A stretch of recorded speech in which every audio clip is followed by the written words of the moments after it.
Cher Laszlo, après une telle laudatio, il faut se taire. Je peux seulement détruire ma réputation. Mais je prends les risques. Je vous donne ma présentation. Chers collègues, chers étudiants et chers doctorants, chers amis, venus de loin et de près, je suis profondément touché de vous voir si nombreux. Soyez les bienvenus. Soyez les bienvenus pour ma dernière leçon comme professeur ordinaire à l'École polytechnique fédérale de Lausanne. À cette occasion, permettez-moi que je vous pose une question.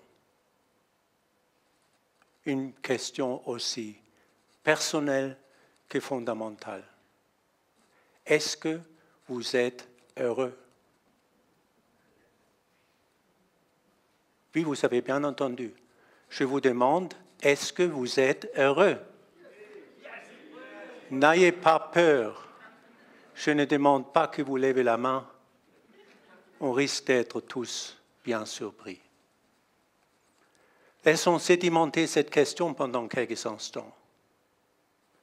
Et permettez-moi que je vous demande une faveur personnelle. Je vous demande de me pardonner toute parole méchante ces derniers 20 ans. Une parole qui risque de vous avoir agacé, énervé de ma part. Je vous demande également pardon pour les tonnes de médisances. Sincèrement, je vous demande pardon et je sollicite votre absolution. Une fois encore, ne levez pas la main, je risque d'être surpris de mon côté. Retournons à la question initiale. Cette question se trouve déjà au cœur de la philosophie d'Antiquité. Et à ce constat, Aristote nous dit « La finalité de l'homme est le bonheur ». Qu'est-ce que c'est cette finalité? Prenons un exemple simple. La maison. Qu'est-ce que c'est la finalité d'une maison? Pour construire une maison, il faut des matériaux. Les briques, les tuiles, les bétons, le bois, que sais-je. Tout ça, c'est la cause matérielle.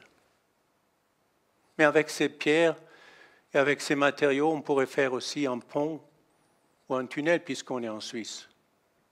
Il faut donc donner une forme. C'est la cause formelle. C'est la tâche importante de mes chers collègues de l'architecture que je salue cordialement à cette occasion. Et la finalité, la cause finale. Eh bien, d'ici approximativement 6 heures après mon cours, vous allez rentrer à la maison fatigué, retrouvez vos familles à la maison, vous invitez aussi chez vous à la maison vos meilleurs amis. La finalité d'une maison, la cause finale, c'est donc être le lieu où se passe la vie familiale. Retournons maintenant au constat d'Aristote, la finalité de l'homme est le bonheur. C'est-à-dire, vous êtes destiné à être heureux. C'est les grandes ailes métaphysiques de votre existence. Quelle est la finalité d'un professeur? Dans la lecture de Platon, on trouve une remarque intéressante. Platon dit, il y a une similarité entre les médecins et les enseignants-professeurs. Les médecins s'occupent de la santé des corps, tandis que l'enseignant-professeur s'occupe de la santé de l'esprit, quelle tâche? Quelle tâche profonde, quelle tâche large, quelle tâche noble nous est attribuée par Platon. Mais comment faire? Ah ben, on continue la lecture chez Platon et dans ses œuvres, il nous donne de multiples exemples de la vie de Socrate. Socrate était un enseignant hors pair. Socrate a utilisé un moyen formidable, les dialogues. Socrate était le génie des dialogues constructifs.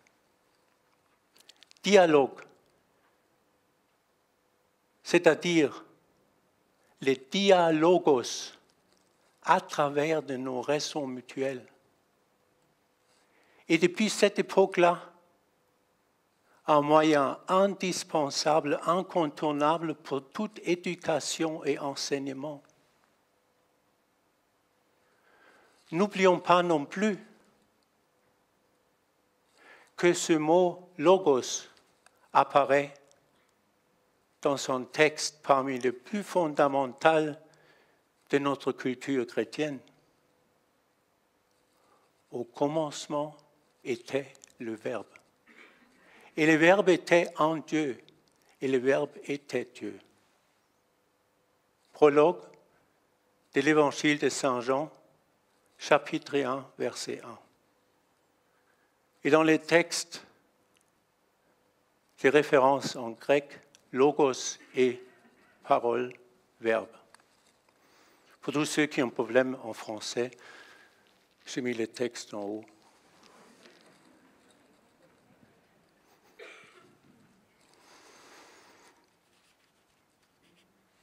Regardons maintenant spécifiquement cette relation entre professeur et étudiant. Notre tâche de professeur est donc leur santé de l'esprit. Ceci devrait être la lumière phare de tous nos efforts d'enseignement. Nous sommes comme invités de les éduquer. Éduquer veut dire guider dehors. Guider les jeunes hors de leur jeunesse vers l'âge adulte. Pour qu'ils deviennent des personnalités. Donc on les guide dehors et en stimulant un dialogue de qualité, leur donne une capacité de l'abstraction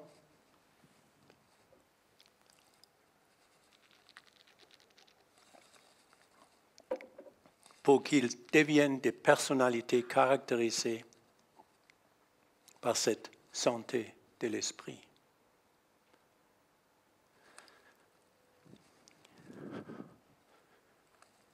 Regardons cette relation professeur-étudiant encore un peu plus près. Dans le contexte de la philosophie d'Antiquité, nos sens captent sans cesse et perçoivent toutes sortes d'images qui deviennent par un acte de l'abstraction des idées universelles. Ici, l'image est comprise comme un terme générique qui englobe la totalité de nos informations que nous captons, qui sont ensuite transformées par cet acte d'abstraction dans une idée universelle, suivant la philosophie de Jacques Maritain. Il va de soi que lier et combiner ces idées universelles donne naissance à de nouvelles idées universelles. C'est comme une sorte de spirale sans fin.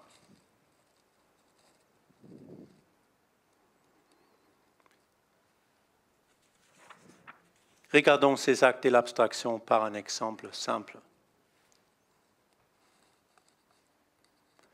Si je dis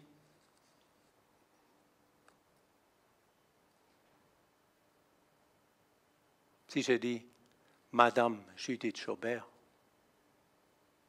ma chère ancienne secrétaire qui a assuré le secrétariat à la perfection pendant des années, je vois son sourire, je vois ses gestes, j'entends sa voix, je vois ses cheveux noirs. Oh, quel défaut, elle a des cheveux blondes. Ça arrive aujourd'hui. Tout ça, tout ceci sont des observations, des images singulières.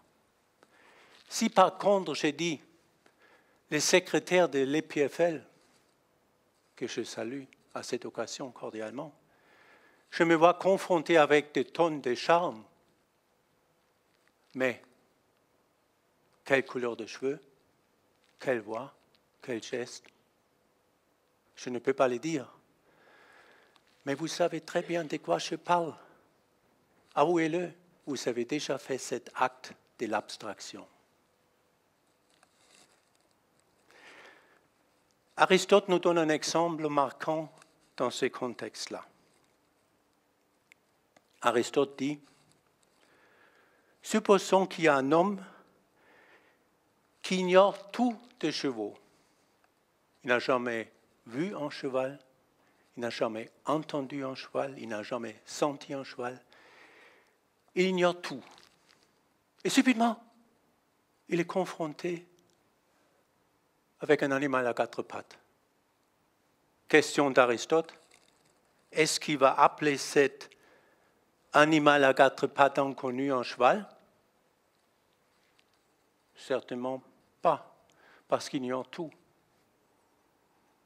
La question suivante, combien de fois faut-il voir cet animal inconnu? 2, 3 fois? Est-ce qu'un dialogue n'aiderait pas pour mettre l'étiquette correcte? Ceci est un cheval qui le nomme correctement, cette quadrupède. Il y a un corollaire intéressant à cette petite histoire. Combien de fois en 20 ans de carrière, un professeur devrait dialoguer avec les présidents? 1 fois, 2 fois, 3 fois? Est-ce que c'est suffisant pour que le président se rende compte de ce qu'il a nommé? Il y a une réciprocité dans cette relation. Combien de fois les présidents devraient chercher le dialogue avec les professeurs pour savoir est-ce que la nomination correspond à la réalité, aux activités de ce professeur? Attention ici, pas de fausses conclusions. Je n'ai pas dit que le président est un cheval.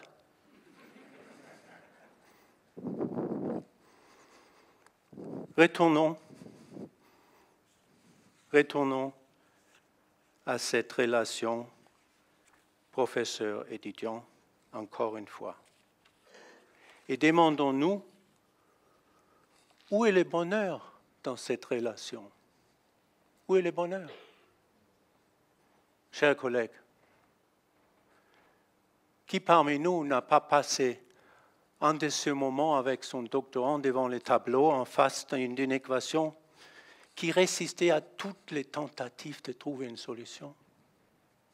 Ou cette série d'expériences qui contredisaient toute l'explication évidente? Et dans la discussion apparaît une sorte d'idée presque ex nihilo. La discussion, le dialogue continue. La solution devient palpable. L'explication arrive à l'horizon. Et on y va. On trouve la solution et l'explication. Le bonheur entre les professeurs et les doctorants s'installe.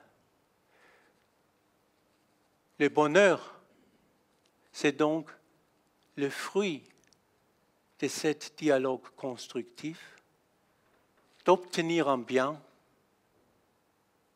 entre les deux. On dit les deux sont en harmonie ou aujourd'hui sur la même longueur d'onde.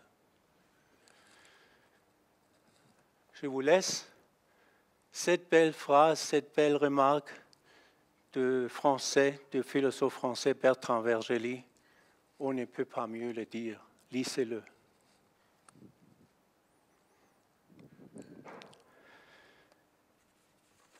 Permettez-moi maintenant que je pose la question suivante.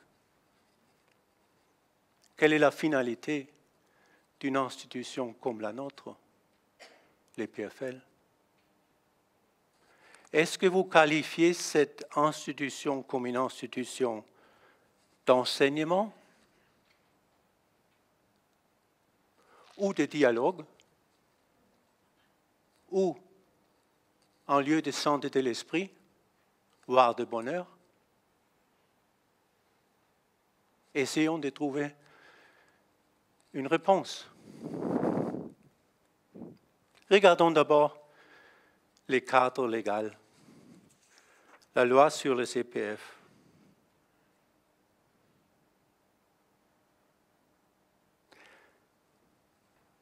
La loi de CPF, que vous connaissez certainement par cœur, chers collègues, je pense que vous les citez tous les soirs avant de vous coucher comme une sorte de prière de nuit. Cette loi, dans sa première partie, nous dit les biens communs de cette école. Les PFL, dans son bien commun, est subordonné au bien commun helvétique. N'oublions pas. Les PFL comme tâche d'enseigner et éduquer la jeunesse helvétique talentueuse, de procurer à cette jeunesse une éducation au plus haut niveau possible, et pour ceci, il faut la recherche pour accomplir cette tâche d'enseignement de qualité. Donc, nous sommes d'abord une institution d'enseignement qui nécessite la recherche pour arriver au but ultime. Est-ce que ça correspond à la réalité? Est-ce que nous ne sommes pas poussés d'abord pour que notre école soit une sorte de temple de savoir et de la science? Certes, je nie pas la science.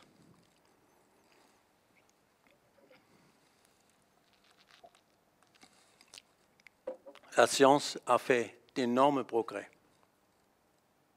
Et l'augmentation de l'espérance de vie est parmi les indicateurs les plus importants.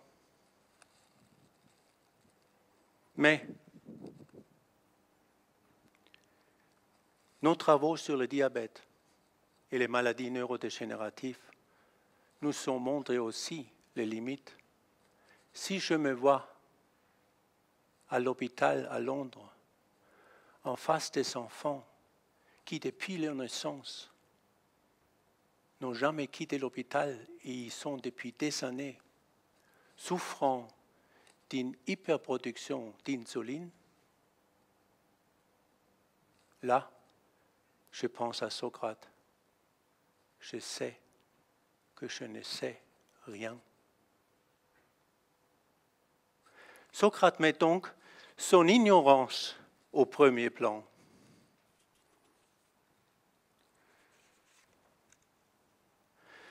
Nous sommes tellement focalisés sur le ranking de notre institution. Mais peut-on faire un ranking de notre non-savoir, de notre ignorance? Ces rankings qui visent à quantifier à tout prix notre savoir, qui veut tout comprendre par un simple chiffre condensé. Mais est-ce que ceci compte vraiment? Si c'est le but de tout, alors comment faire le ranking de la santé d'esprit, voire du bonheur?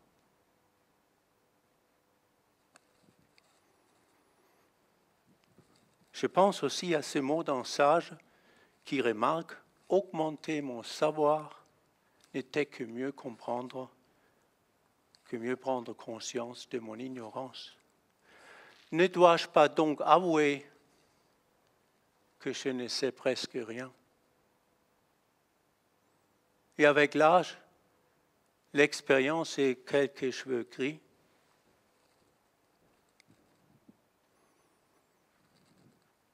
je soupçonne l'étendue et la profondeur de mon ignorance. Ceci révèle comme une sorte de professorat, les Götterdämmerung, les crépuscules de Dieu professoral.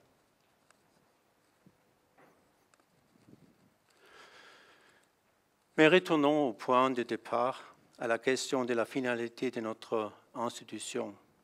Est-ce que l'EPFL est un lieu de dialogue, un lieu de santé de l'esprit, ou un lieu de bonheur? Quelle autre qualité, chère audience, donnerez-vous à cette institution? Est-ce que nous avons une saine conception du bonheur à travers notre profession, à travers de la vie quotidienne dans cette institution? La philosophie nous donne de multiples indications, mais la réponse, c'est à nous de trouver ces moments de bonheur quotidien, et de les chercher et de les réaliser à travers nos dialogos. Dans ces contextes-là, reste une petite question presque annexe. Quelle est la finalité de l'administration?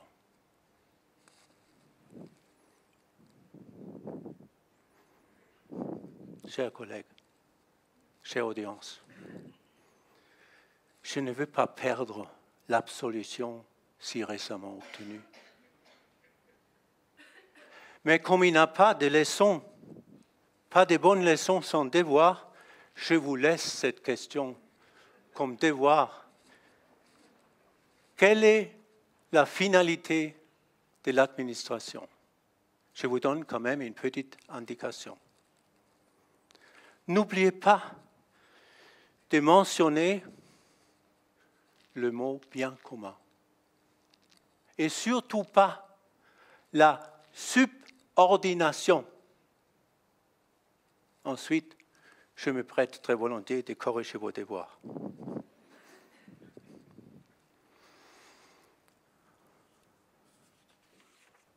Terminons cette leçon avec une dernière question.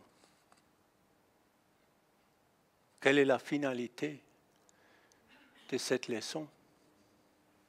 Mehr Licht. Là où il y a beaucoup de lumière, il y a aussi beaucoup d'ombre, dit un proverbe allemand. Ou, là où il y a de l'ombre, mettons la lumière. Je vous ai tous invités à une petite promenade philosophique pour mettre de la lumière philosophique à vos tâches d'enseignement, pour attacher un sens, un grain de sel métaphysique à tout ce travail. Ces réflexions étaient et ont été bien utiles pour mon enseignement et comme chef de laboratoire.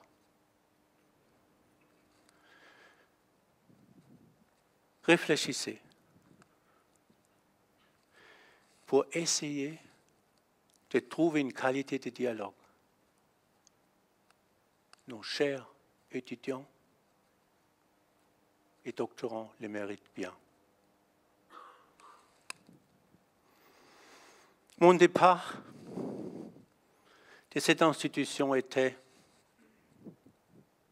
chose banale. Le 2 janvier 2018, j'ai reçu un email no reply. Le statut de votre carte Camille Pro a changé. S'il vous plaît, contrôlez au prochain.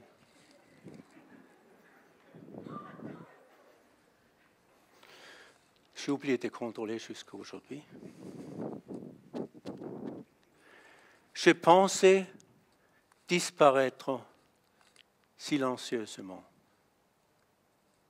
Car il est à mon avis bien préférable qu'on regrette mon absence au lieu de remarquer ma présence. Mais durant 20 années, beaucoup de collègues, doctorants et étudiants sont devenus excellents amis. Vos amitiés étaient une source de moments de bonheur. 1000 fois un grand merci.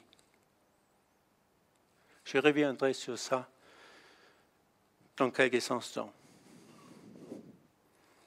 J'aimerais conclure cette leçon par une citation d'Épicure.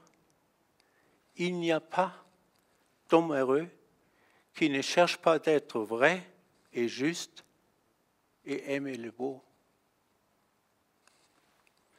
J'aimerais donc terminer cette leçon en formulant un dernier souhait pour vous tous. Soyez heureux.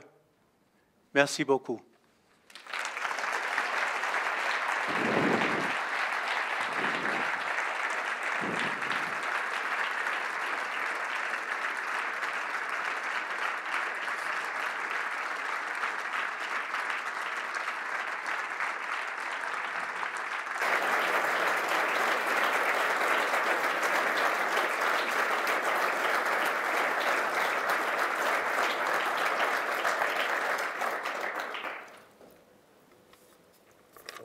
Alors, maintenant, vous avez l'occasion de...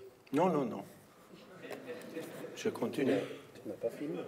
Non, je n'ai pas fini. Mehr Licht. 3 sous-chapitres. Le bonheur, mes bonheurs. Pour mon bonheur personnel, je ne veux pas manquer d'exprimer ma profonde gratitude à beaucoup de mes collègues, amis qui m'ont trouvé des moments de bonheur durant presque 20 ans de carrière dans cette institution. Je remercie les présidents et mon voisin de bureau, Monsieur le professeur, Monsieur le président, Jean-Claude Padoue. Cher Jean-Claude, je n'oublierai jamais notre voyage au Népal. Tu m'as presque procuré une deuxième beauté parce que je suis presque devenu népalais. On voit bien où sont les francophones. La traduction est difficile de ce jeu de mots. Je remercie mes collègues René Salaté, Franz Karl Reinhardt, René Dendlicker, Libero Soupiroli et Laszlo Foro. Ils m'ont aidé et guidé mon premier pas dans cet enseignement académique. Un grand merci à Laszlo pour cette laudatio. Est-ce que je le mérite? Dommage que ces belles paroles arrivent toujours à la fin. Mes chers collègues des microtechniques, des sciences de base, mes chers collègues d'IBI qui m'ont reçu chaleureusement, voyez ici le triumvirat de l'Académie pour mon enseignement, Hubert, pour une bonne raison que je sois à l'EPFL, Alexandra, merci de reprendre le pas pour le projet EDIGAT, je reviendrai là-dessus. Dimitri, chaque fois quand j'ai un problème de maths et d'image, Dimitri, peux-tu m'aider? Bien sûr. Hilal, qui a toujours accepté mes lacunes dans les neurosciences, merci beaucoup, et nos promenades sont légendes. Machette, qui m'a accueilli et qui m'a conseillé aussi. Georg, qui a rencontré, qui sait très bien ma faiblesse. Magst du einen Kaffee? J'imite mal son accent autrichien.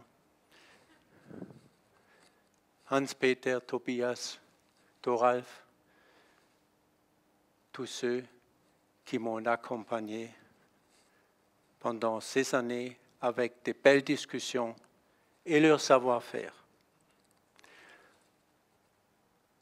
Il y a encore un autre slide qui montre tous ceux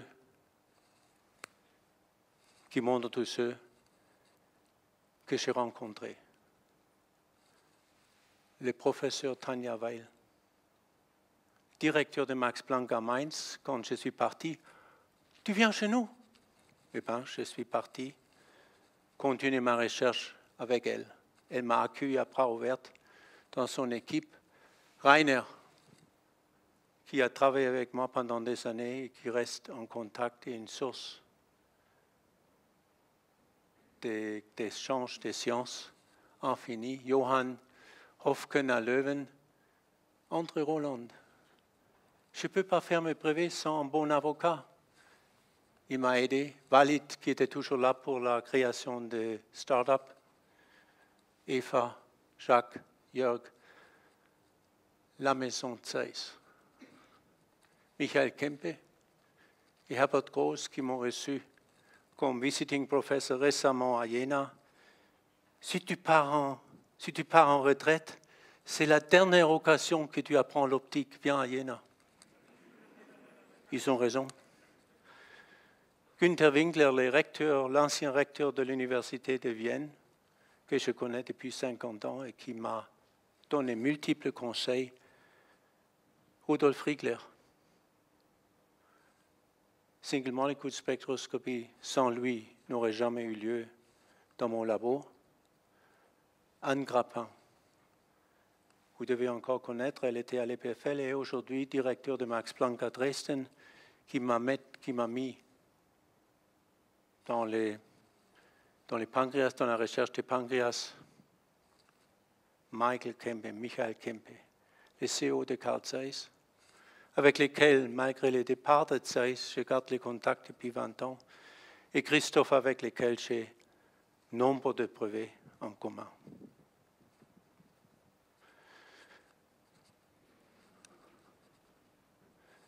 Ça arrive quand on fait une thèse. Ne rêvez pas, chers doctorants, mais il devrait y avoir un autre Adrien ici, dans quelques instants. Il était aussi souriant. On aimerait avoir un étudiant qui observe soigneusement ses expériences. Et ensuite, on trouve le bonheur. Il est heureux. Je dois surtout un grand merci à beaucoup de jeunes. Un professeur ne devient jamais vieux parce que son clientèle est toujours jeune. Merci beaucoup à tous ces collaborateurs, étudiants, doctorants surtout. Merci beaucoup pour ces moments de bonheur qu'ils m'ont donné. Je dois mentionner Antonio en particulier, l'homme qui sait tout faire. Il a survécu avec moi presque 15 ans. Il dit toujours bonjour. Mes secrétaires. Moi, je suis un monstre contre l'administration. Ce sont eux qui m'ont fait la vie facile, qui m'ont fait survivre ces moments où je n'aime pas travailler. Ils connaissent à la perfection les méandres de l'administration. Et si je suis énervé, ils répondent par un sourire. Je ne sais pas si j'étais un bon chef. Qui sait?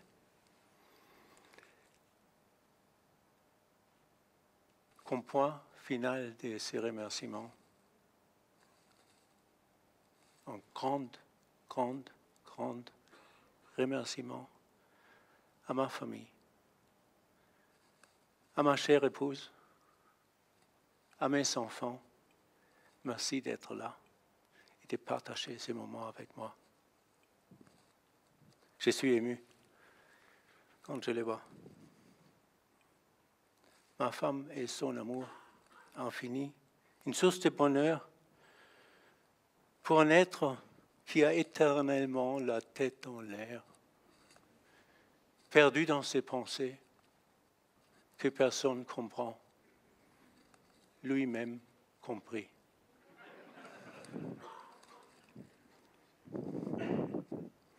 Alors je donne quand même une troisième partie de ma leçon qui s'appelle la beauté et le bonheur. La jeune génération qui suit, parce que comme professeur, il faut s'occuper aussi de remplir ces institutions, non? Les films, les PowerPoint.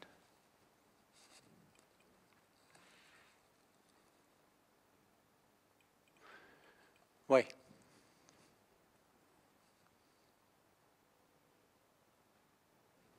Mehr Licht.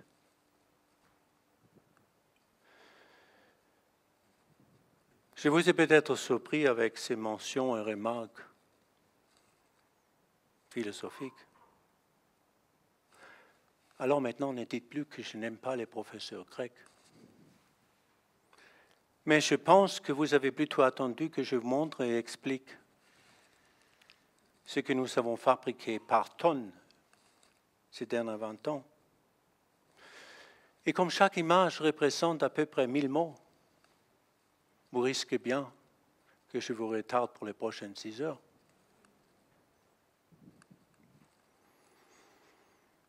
Mais au lieu de regarder ou écouter mes discours, je vous invite d'écouter avec vos yeux et admirer nos images. Je vais faire un premier tour pour vous montrer la beauté et le bonheur. Cette présentation sur la science va tourner après en continu. Je demande à tous les anciens de mon équipe d'être disponibles pour répondre à vos questions, parce que ce sont eux qui ont fait ces images, pas moi. Ce sont eux qui sont les experts et ils peuvent vous donner toutes les explications. Cette proposition de regarder par la suite vous laisse aussi la possibilité de grignoter les amuse-bouches et de prendre un bon verre de vin pour vous exposer à la science. Allons-y. Le début était l'ophtalmologie. Là, on traverse la rétine humaine. Adrian, qui est là dans l'audience, c'est probablement son œil, mais regarde toujours aujourd'hui, donc il n'a pas pris de dommages. Mais c'était Rainer Leitgeb et Adrian qui ont initié toute cette activité autour de la tomographie optique. La suite. On ne peut pas seulement regarder la structure de la rétine, la suite. On peut même mesurer les battements de cœur dans la rétine. C'est une image qui était faite par Rainer. C'est tellement précis qu'on a même la possibilité de regarder le flux sanguin dans la rétine. Donc, si on sélectionne une petite veine et une artère, on peut regarder les changements de flux avec les battements de cœur, soit dans la veine, soit dans la vénole, soit dans l'artériole. Et après cette course dans l'ophtalmologie, on a commencé avec le diabète. Est-ce qu'on peut voir le diabète? Vous voyez, c'est une maladie qui est quand même grave. On attend 360 millions de gens qui souffrent de diabète. Alors on a commencé à s'occuper du diabète et, comme je vous ai dit, c'est Anne Grappin qui m'a ramené là-dedans. Je peux avoir la suite, s'il vous plaît. Si vous avez un problème avec le diabète, vous avez un problème avec le pancréas. Dans le pancréas se trouvent les îlots de Langerhans. Et les îlots de Langerhans ont les cellules bêta qui produisent l'insuline. Vous voyez ici un modèle de souris. Le rouge, ce sont les îlots de Langerhans. Et quand il y a le diabète arrive, vous voyez le désastre, la destruction massive de ces îlots de Langerhans. Suite. On peut mesurer maintenant, regardez l'échelle, donc on a à peu près une vingtaine de millimètres. On peut mesurer, imaginer maintenant la distribution des protéines. On peut les marquer pour voir ce qui se passe dans les pancréas, malheureusement ex vivo. Mais avec la méthode qu'on a développée, le prochain, on peut voir sans marquage dans ces organes-là. Donc vous allez voir apparaître le pancréas d'une souris. Vous reconnaissez directement ces îlots de pancréas. C'est un tact qui va vers l'estomac, vers l'intestin, pardon. Mais là, il n'y en a pas de marquage. Et on peut vraiment le faire dans la souris vivante, comme vous allez voir d'ici quelques instants. Donc, on peut voir la structure et la dynamique en parallèle. La structure qui m'explique la taille et la forme de mon îlot de Langerhans, y compris toute la vascularisation qui va autour. Le suivant. Là, on va, comme avec un ultrason optique, pénétrer dans les pancréas. Et on voit les îlots de Langerhans comme ils sortent. Et là, vous voyez directement déjà une première indication de la vascularisation. On a une pénétration de l'ordre de 600 au-delà micromètres. Mais, surprenant, on peut aussi, les suivants, on peut aussi, après la structure et la fonction, le suivant, on peut aussi voir même les battements à l'intérieur du pancréas. Vous voyez, dans les chymogrammes ici et dans cet diagramme ici, vous voyez les battements dans les pancréas. Et ça part vite, c'est une souris. Sous anesthésie, c'est à 4 Hz. Est-ce qu'on peut voir diabète? Non. On ne retrouve jamais les mêmes îlots à cause des mouvements dans l'estomac avec l'aspiration et les battements de cœur. Jamais les mêmes îlots. C'est ce qu'on voudrait savoir. Les suivants. Donc, il vous faut des bons amis comme Dan Holmberg qui maîtrisent la greffe des îlots de Langerhans dans l'œil. Vous voyez ici les iris. Et déjà au bout de quelques jours, il y a un couplage entre cet îlot greffé et le flux sanguin dans les iris. Et maintenant, on peut observer, quand on voudrait, les suivants. Vous voyez ici la vascularisation. Tout d'abord, la structure, les cellules bêta, les îlots de Langerhans. Et on voit la vascularisation de cet îlot sur l'iris. Regardez bien cet endroit ici. Ça, c'est une souris jeune, en bonne santé. Et 4 semaines plus tard, suivant, 4 semaines plus tard, le diabète est là. Vous voyez pas seulement une destruction des cellules, mais vous voyez aussi une destruction massive de la vascularisation. C'est foudroyant.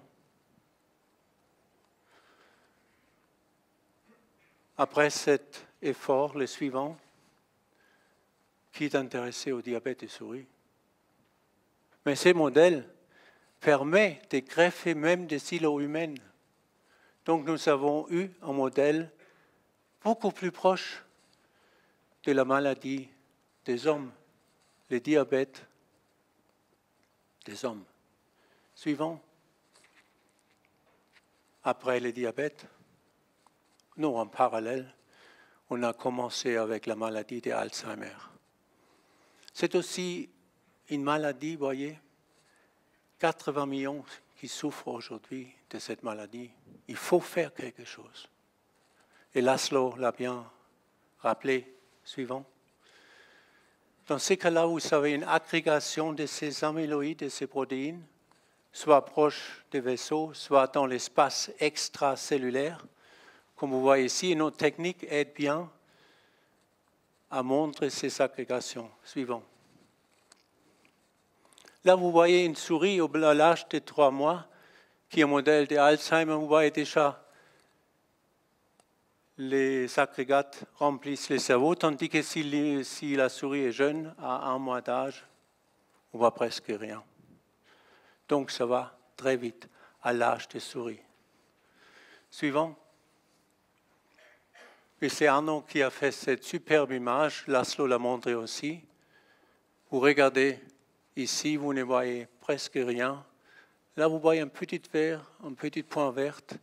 Là, vous voyez comment c'est développé. Et ça, c'est déjà bien formé.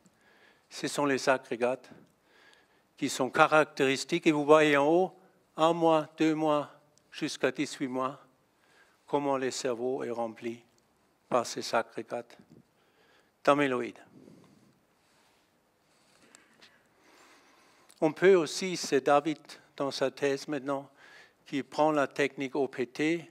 Comme ça, on peut regarder dans tous les cerveaux, vous voyez, dans quelques instants, comment cette agrégation des protéines remplit les souris, modèle pour les maladies d'Alzheimer. Ça devrait tourner.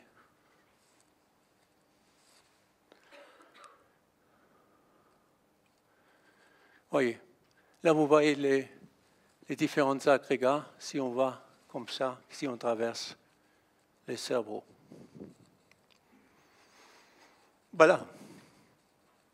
Arnaud a fait cette superbe image avec une manipulation des couleurs. Vous voyez là la microcirculation, les plus petits vaisseaux qui ont un diamètre d'approximativement de 6 micromètres à une profondeur de 400 micromètres. La méthode les permet. Et après, la suite.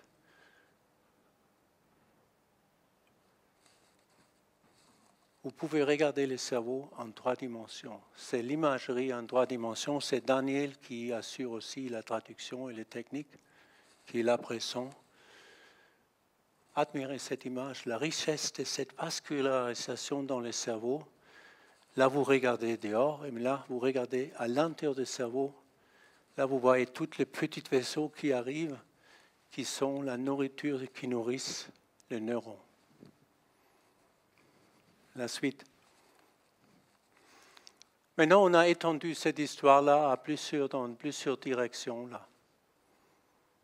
Le cerveau est tellement intéressant, donc est-ce que je peux voir, après un stimuli, ce qui passe dans le cerveau? La suite, s'il vous plaît.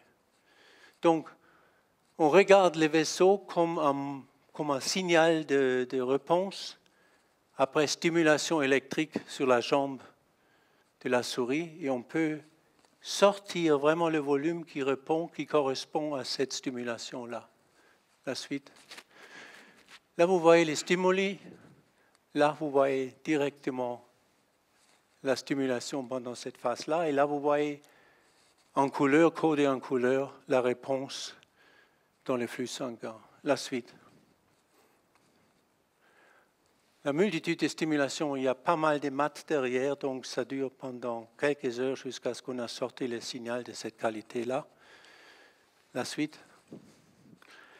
Et là, vous voyez la richesse dans le cerveau. Vous voyez ici, avec les points noirs, le neuron, le noyau de neuron. Et ici aussi, les dendrites qui traversent le cerveau. La suite. Et vous voyez, maintenant, on va pénétrer de plus en plus profondément. Vous voyez, on est au-delà des 1 millimètre et on peut détecter toujours le neuron à cette profondeur ici. La suite. Donc, il y a différentes zones. Et vous voyez à quelle vitesse ça va.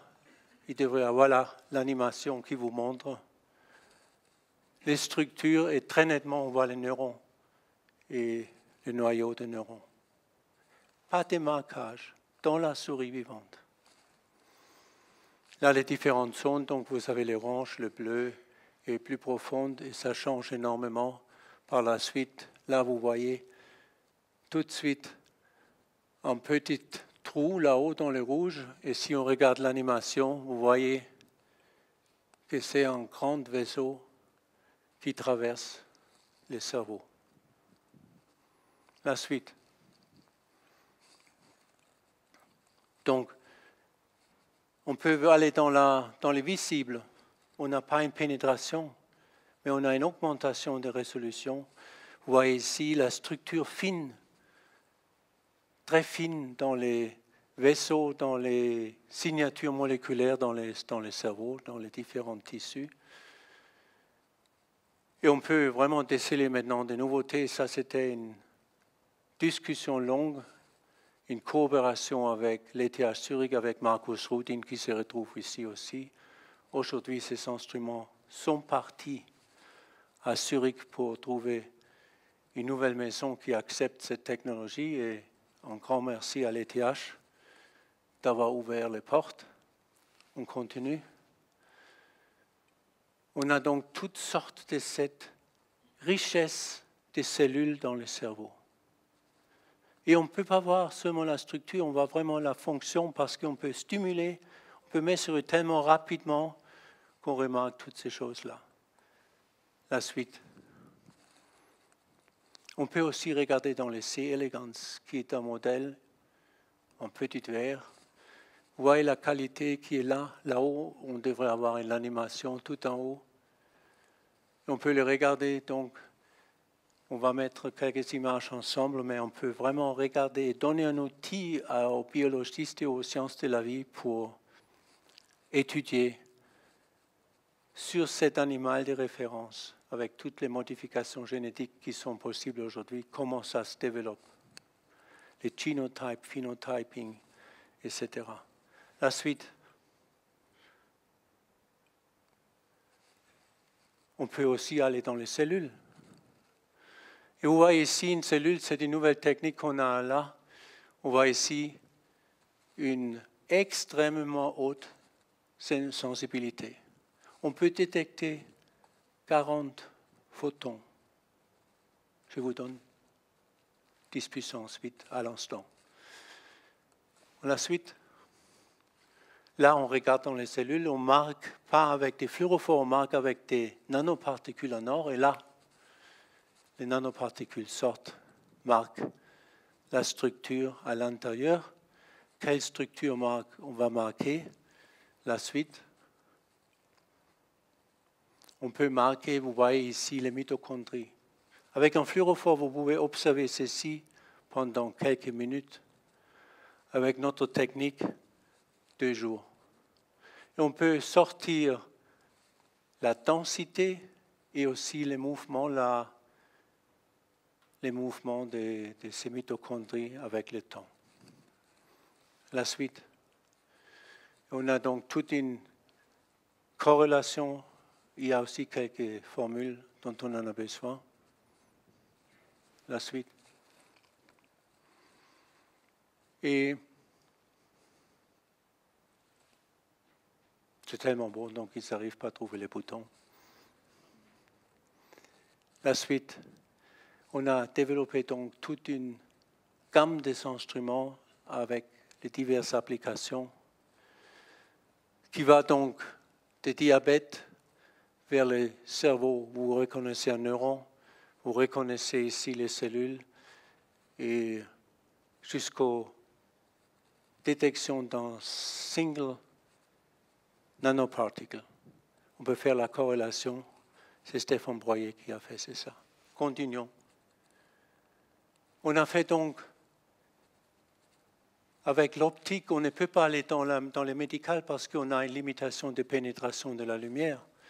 Mais quand il s'agit de la fine structure, on peut aller des tissus, et on est à peu près ici, jusqu'au DNA. Je vous donne la suite avec ceci. Donc, je vous donne maintenant ce qui est déjà indiqué un petit peu par Laszlo. Fais la suite. On exploite le fait que les fluorophores sont comme des petites lampes qui blinkent. Le blinking, On peut essayer pour localiser mieux à travers une corrélation ce qu'on a marqué dans la structure. C'est un ami, Jörg Enderlein, qui a fait ses papiers clés en 2009 et on a continué ensemble avec lui dans ces domaines-là. La suite, c'est toujours pour faire rire les étudiants. Vous voyez, cette tour-là, vous le reconnaissez, il se trouve à Genève. Et on exploite les blinking. Ah, pardon, c'est les Eiffel. Regardez, remarquable, l'Europe ne blinque pas. Et puisqu'on exploite les blinking, on élimine l'Europe. Je ne fais pas de politique. La suite. On a fait donc un instrument qui permet de prendre les images des 8 plans qui sont distribués par cette image splitter. Et là, il y a Marcel et Stéphane qui ont eu le génie de découvrir cette constellation-là. On fait donc simultanément les images des 8 plans. Ça nous permet de faire ce qu'on appelle la super résolution latérale et axiale. Il y avait les prix Nobel il y a 3 ans, pas moi, mais la suite. Et c'est une superbe image. On revient sur la mitochondrie. Tu peux le tourner. Il y a une animation. Ça devrait tourner. Le record mondial est 800 nanomètres. Là, je vous montre 3,2 micromètres. Le record mondial en profondeur, c'est le MIT. Là, on voit la structure, la richesse, comment nos cellules sont remplies par ces mitochondries qui assurent la transformation des ATP à ATP. Ce sont les sources de l'énergie dans nos cellules. Là, on voit les cellules vivantes, la structure vimentine. Quelle beauté! Je n'ai jamais vu en 20 ans une cellule moche. Et ça vit. Vous voyez les mouvements légers de ces choses-là, comment ça bouge. Et c'est grâce à cette nouvelle microscopie en 3D qui nous permet de capter ça. Là, il y a Thomas qui arrive, qui a fait ce preuve comme expert de Sophie de cette technique-là. Ça devrait bouger aussi. Donc, on a fait un progrès. Ce qui est la microscopie classique, c'est ce que vous avez, c'est ce que vous obtenez aujourd'hui avec cette nouvelle technique. Ça soit l'avantage.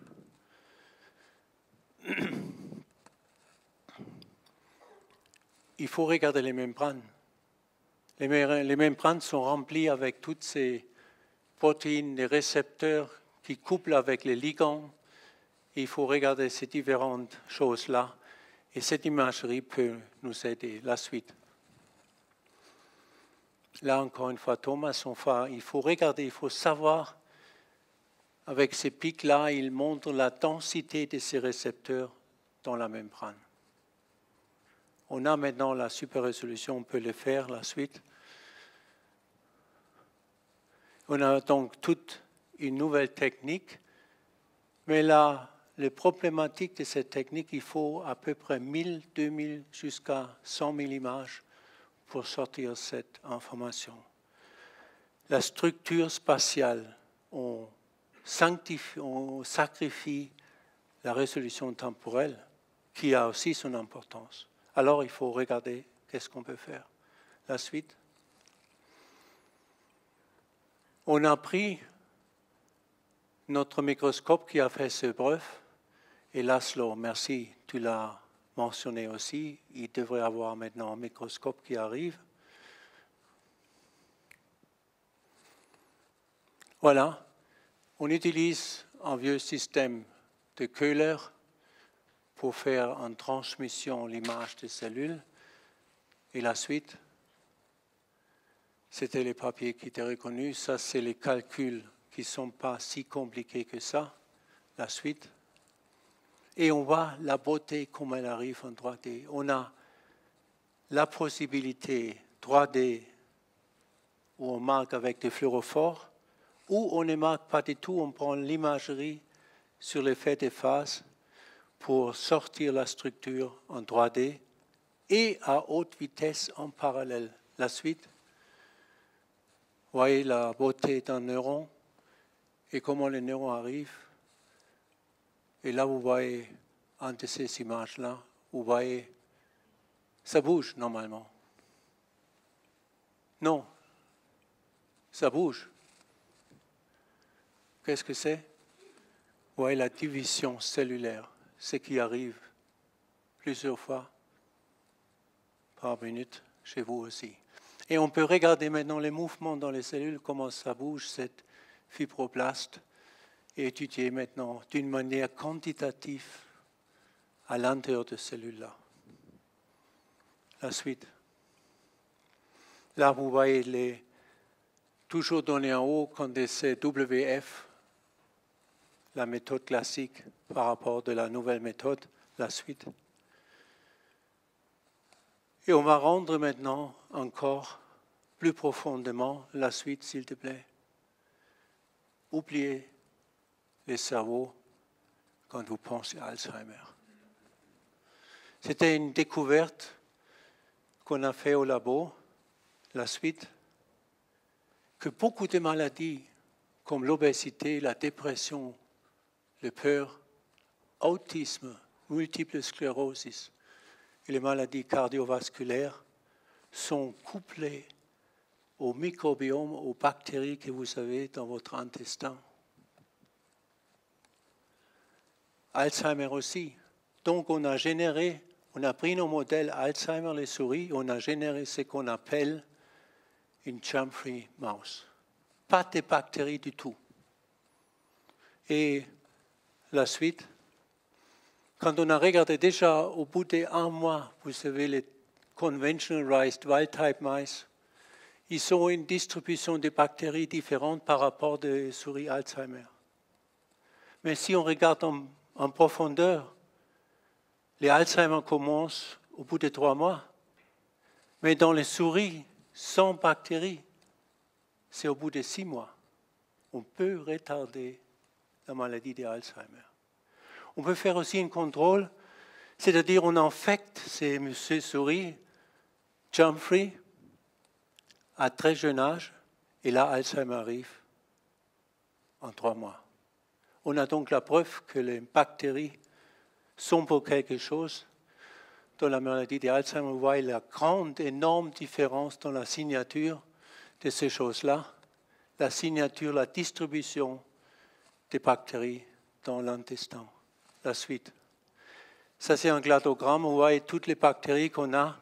C'est vraiment l'analyse DNA. On a fait l'analyse de DNA pendant 9 mois pour générer cette image-là. Et ça nous donne aujourd'hui cette information, lesquelles des bactéries sont sur- ou sous-exprimées en cas de maladie d'Alzheimer. La suite. Les problèmes, aucune assurance ne va payer jamais des semaines de séquençage des bactéries. Donc, il faut trouver quelque chose qui est nettement plus rapide. Nettement plus rapide. La suite. Donc, on a pris nos résultats préliminaires et on a demandé de fonds. On a reçu 7,8 millions. C'était le premier projet européen après le blocage de Bruxelles. On a eu la coordination qui est assurée par Alexandra. On continue. Et au lieu de lire la DNA, on a un enzyme qui taque les TCGA, toujours les 4 nucléotides. Donc, si vous avez 2 livres et vous vous demandez est-ce que les 2 livres sont identiques, vous pouvez demander lettre 1, livre 1, lettre 1, livre 2, identique, non, ça dure. Mais si vous avez une idée, on dit combien de fois dans la première page arrive le mot avoir. Vous avez une distribution quand vous faites la lecture des livres. Si la distribution dans les 2 livres est identique, les deux molécules sont, les deux bactéries sont pareilles. C'est donc un enzyme qui nous fait ce plaisir-là. Vous voyez les DNA marqués en vert et tous ces points, la TCGA, marqués en rouge. Par la suite, tout ça, c'est dans un droplet d'eau, dans une goutte d'eau, qu'on pousse à travers une glass slide. Et là, vous voyez la DNA, comme elle arrive. Là, ce sont les traces de DNA qui sont stretched sur les glass slides. Et ensuite, on a cette information-là. C'est l'information qu'il faut lire. Et je pense qu'on peut le lire en 4 heures, au lieu de 4 semaines. Donc, maintenant, on utilise nos techniques de microscopie de super résolution par la suite. Et on voit qu'on a une fine structure, ça c'est les classiques, et la fine structure qui sort avec notre microscopie à nous. La suite. On a donc des traces, et c'est Arnaud qui a développé cette méthode-là, continue. On fait la lecture de ces traces de distribution de fluorophores là-dedans. Et vous voyez les hit rates, la corrélation qui arrive. On sait, après un petit peu de mathématiques, quelle est la bactérie. Et on a une hit rate avec la super résolution, comme vous voyez ici, 100%, 100%, 84, 69, 96, 84. Donc une très bonne identification de ces bactéries. Et là, on regarde les bactéries qui sont proches dans leur nature. On peut quand même mesurer lesquelles de ces est présent. La suite.